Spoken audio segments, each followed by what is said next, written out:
अस्सलाम वालेकुम रहमतुल्लाहि व बरकातुहू। जनाब यूट्यूब चैनल देख रहे मज़हबी ते तुहानू दसना है कि जेह्ड़े मोटरसाइकिल दे विच फिल्टर पाए जाते हैं, यानी कि एक फिल्टर होंदा है जाली वाला, एक जाली तो बगैर होंदा है। पंजाबी का मैं दसांगा तो वो जेह्ड़े होंदे न वो बंदे की करते हैं कि पुराने मॉडल नवे मॉडल का फिल्टर पा देंगे, नवे मॉडल फिल्टर पा देंगे तो लोगों ने पहचान भी नहीं है नवा मॉडल का फिल्टर कर पुराने मॉडल का फिल्टर। उस तो बाद जो एक कॉपी होंगी, एक ओरिजिनल फिल्टर आता है।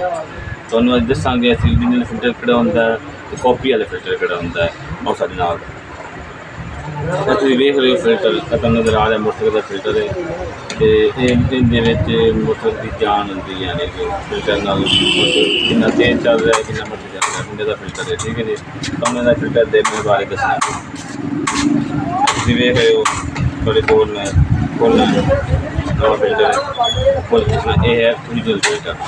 ठीक है,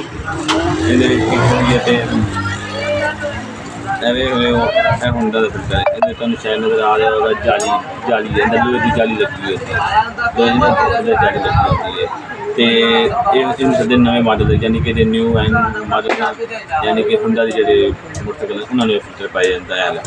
ठीक है, इनकी पहचान असल तो नज़र तुम दसने हैं वो भी तुम दिखाने हैं। उस तो बाद जो है अपना जाली वाले बगैर जाली के फिल्टर मेरे स्पेयर पार्ट दुकान ऐसे देख रहे हो बगैर जाली के फिल्टर